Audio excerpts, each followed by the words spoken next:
सिद्धांत जब तक हमारा प्योर नहीं होगा तब तक परिणाम प्योर बनने वाला नहीं है। दूध पानी डालकर उबालो और फिर दही जमाओ, सवेरे कैसी दही लगे, पानी अलग तिर रहा है और दही अलग फैल रही है। पानी अलग दिखे, भगोनी में जमा लो, मटकी में जमाओ, पानी अलग हो जाता दही जमते ही। और दही बिल्कुल ईमानदारी से ये प्रमाण देता है कि मुझ में पानी डाला गया रात को दूध में गर्म करते समय। जिस दूध में पानी नहीं मिलता वो दही में पानी छूटता। अच्छा बोलो कितना नॉलेज है इंद्रदेव को प्रकाश जी, अद्भुत। शास्त्र से ज़्यादा अनुभव की जरूरत है। शास्त्र किसकी समझ में आने वाला, अशास्त्र माने विज्ञान। दही जमाने का जो प्रयोग है वही शास्त्र है। कई महिलाओं का बाप भी दही नहीं जमा पाया, बूढ़ी हो गई, मरने पे आ गई, अचार नहीं डालना सीखी, और डाल भी दिया तो 7 दिन से ज्यादा नहीं चला, सड़ गया, भपूंदा आ गया उसको। ये विज्ञान है। सबके हाथों से अचार भी टिकने वाला। सिद्धांत बिगड़ेगा तो अचार भी, हाँ सिद्धांत बिगड़ा तो दही बनने वाला। हाँ ज्यादा गर्म में डाल दो छाछ, दही जमेगा नहीं। ज्यादा ठंडे में डाल दो, जमेगा नहीं। अब ठंडा और गर्म उसका बीच वाला नमूना निकालो तब जमेगा। आ जाओ मैदान में, कौन सुजानकार है मेरी बराबर, दही जमा लो शाम को, पतो चल जाएगा सबरो दही कितको अच्छा बनेगो। मेरे हाथ को दही बड़ो कतलेआम बारो बने, बिल्कुल बर्फी के से पीस निकले महाराज। शुरू में हमने आश्रम बनाया महाराष्ट्र में। अब जो कोई आवे महाराष्ट्र में, महिला बुढ़ी बुढ़े जवान, उनको आवे ही ना, तो फिर हमने कहा दूध का तो नाश हो जाएगा, ये तो पी के भी बच रहा है। तो फिर हमने हथियार संभाले भोजनालय के। दूध गर्म करने भी आना चाहिए, दूध गर्म करना भी सबको आता। हाँ कई लोग ऐसा दूध गर्म करते हैं कि पिया नहीं जाता, बांस मारती है, वो कच्चे का कच्चा ही रहता है और उबाल आ जाता है। दूध उफन गया पर उबला नहीं, बना नहीं, पका नहीं। दूध की तासीर यही है कि वो धीमी अग्नि पर ही पकना चाहिए। अच्छा कुछ लोग फुल गैस कर देते हैं, उबाल आ गया, रख दिया, धर दिया, चल चूल्हे में जाओ, भाड़ में निकलो, सोनो है मुँह तो जल्दी से जल्दी। संपूर्ण गोकुल में आनंद उत्सव मनाया जा रहा है, संपूर्ण गोकुल में। सारे देवताओं ने सेवक रूप धारण किया हुआ है। कुबेर जी, प्रकाश जी कुबेर बन के नहीं आए गोकुल में, दर्शनार्थी बन के आए। इंद्र बन के नहीं आया, दर्शनार्थी बन के आया। धर्मराज बन के नहीं आए, दर्शनार्थी बन के आए। मैं आपसे हाथ जोड़ के कहना चाहता हूँ, असली लाभ अगर लेना है कथा का या वृंदावन का, तो कथा में सिर्फ श्रोता बन के जाइए और वृंदावन में भगत बन के आइए। सब कुछ मिल जाता है, सब कुछ प्राप्त होता है। पर आप कथा में श्रोता कम और वो ज्यादा बन के आते हैं जो घर पे हैं, तो फिर लाभ नहीं मिलेगा। सारे देवता शरणार्थ वेदम दर्शन पुण्यम, लाइन में खड़े हैं, सब गिड़गिड़ा रहे महाराज, और दर्शन किसी को मिल नहीं रहा।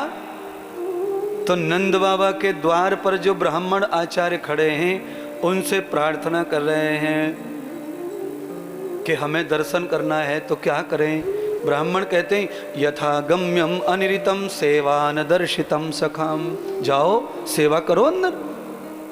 और आप ध्यान रखना विकास महोदय, बच्चा जब पैदा होता है तो पिता से पहले बच्चे को दाई देखती है, साफ सफाई करने वाली देखती है, महतरानी, नर्स जिसे कह लो, आज आप कैसे भी समझ लो बस। बच्चे का जब जन्म होता है तो उसे पिता से पहले वो लोग देखते हैं जो उसकी साफ सफाई करने के लिए पहले से निश्चय किया गया है। तो कौन?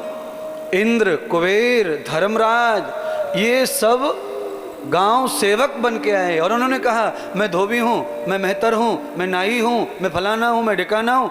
किसी ने रोका ही नहीं, अंदर महल में प्रवेश हो गए और लाला के इतने निकट चले गए। निर्वस्त्र दृश्यम, बिना कपड़ों के भगवान को देख लिया। अब बोलिए, किसी दिव्य महापुरुष को बिना वस्त्र के देखने वाला सबसे बढ़िया पुण्य आत्मा होता है। चाहे वो जितना भी दुखी हो, चाहे जितना गरीब हो, परेशान हो, पर वो बहुत पुण्य आत्मा है जिसने महापुरुष को निर्वस्त्र इस रूप में देखा। मेरे परमात्मा कृष्ण को आज सब देवताओं ने निर्वस्त्र उपस्थित होकर दृश्य दर्शन देखा। आहा, अधर्लिंगो न वस्त्राणाम तदम विश्व युक्तो न रजः। भगवान और भगत के बीच में पर्दा बिल्कुल भी नहीं चाहिए, सब स्पष्ट चाहिए, क्लियर चाहिए।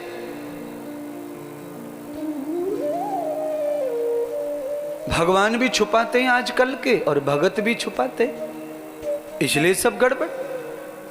छुपाइए मत, अगर आपके अंदर है उसे जरूर प्रस्तुत कीजिए। उसे स्वीकार भगवान करे ना करें, उसे भगत स्वीकार करे ना करें, पर आप प्रस्तुत करो। आप उसको ऐसे छुपाओ मत।